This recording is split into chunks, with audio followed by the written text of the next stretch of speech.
بنیادی ضروری مسائل جن کا ہر انسان کو جاننا ضروری ہے، ان کے بیان کے ضمن میں نماز کی شرائط کا تذکرہ ہو رہا ہے۔ پہلی شرط کا بیان ہوا تھا طہارت، یعنی انسان کا جسم پاک ہو، لباس پاک ہو، اور جس جگہ نماز پڑھی جا رہی ہے یہ تینوں چیزیں طہارت کے اندر آتی ہیں۔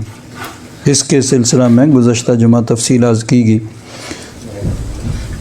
دوسری شرط ہے ستر، یعنی نماز میں جسم کا ڈھانپنا۔ جسم کا جتنا حصہ ڈھانپنا ضروری ہے۔ مرد کے لیے ناف سے لے کر گھٹنے تک یہ حصہ جو ہے، یہ مطلب کم از کم اتنا حصہ۔ عام حالات میں تو انسان کو اچھا بہتر لباس جو ہے وہ ہونا چاہیے، جس میں سر پہ ٹوپی پگڑی وغیرہ میں امامہ شریف سنت ہے۔ اسی طرح یعنی عام لباس جس کو آدمی پہنتا ہے، اور خاص طور پر آدمی چاہتا ہے کہ اپنے دوستوں میں یا کہیں جانے میں ایسا لباس پہنا ہو کہ میری پوزیشن میں فرق نہ آئے، تو کوشش کرنی چاہیے کہ نماز میں بھی بہتر لباس ہو۔ لیکن جو کم از کم ہے کہ انسان مرد کے لیے ناف سے لے کر گھٹنے تک، گھٹنے سمیت یہ ستر ہے کہ اس کا بہرحال ڈھانپنا ضروری ہے۔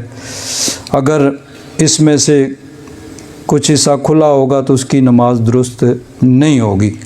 عورت کے لیے اس کا سارا جسم جو ہے اس کا ڈھانپا ہونا، سر کے بالوں سمیت بالوں کو بھی اچھی طرح اس طرح ڈھانپا جائے کہ اتنا باریک کپڑا بھی نہ ہو کہ جس سے بالوں کی سیاہی جو ہے چمکے۔ اس طرح عورت کے لیے نماز ہوگی کہ وہ سارے جسم کو، یعنی چہرے کو چھوڑ کے، ہاتھوں کی ہتھیلیوں کو چھوڑ کے، تو باقی جسم کو وہ اس طرح ڈھانپے گی۔ خاص طور پر سر کا اہتمام جو ہے وہ ضروری ہے، سر اور اس کے بالوں کا۔ تو نماز کے اندر یہ ستر عورت اس کو کہا جاتا ہے، یعنی جسم کا جس حصے کا ڈھانپنا ضروری ہے وہ اس کو ڈھانپے۔ اور یہ یاد رکھیں کہ یہ جو ستر بیان کیا گیا ہے مرد کے لیے ناف سے لے کر گھٹنے تک، یہ نماز میں تو ضروری ہے ہی، اس کے علاوہ بھی مرد کے لیے ستر کا اہتمام جو ہے وہ ضروری ہے۔ بغیر کسی ضرورت کے ناف سے لے کر گھٹنے تک اس کو دوسروں کے سامنے کھولنا جو ہے اس کے لیے اس کا اجازت نہیں ہے، یہ جائز نہیں ہے۔ بہرحال نماز کے اندر یہ نماز کی شرائط میں ہے کہ نماز شروع کرنے سے پہلے اس کا اہتمام ہو کہ اس نے جسم کو ڈھانپا ہوا ہو۔ یعنی عام حالات میں تو مناسب اچھا لباس ہونا چاہیے، لیکن کم از کم جو ہے وہ یہ ہے کہ ناف سے لے کر گھٹنے تک یہ مرد کے لیے، اور عورت کا سارا جسم سر اور بالوں سمیت صرف چہرہ اور ہاتھوں کے علاوہ جو ہے اس کے لیے اس کا ڈھانپنا نماز کے اندر ضروری ہے۔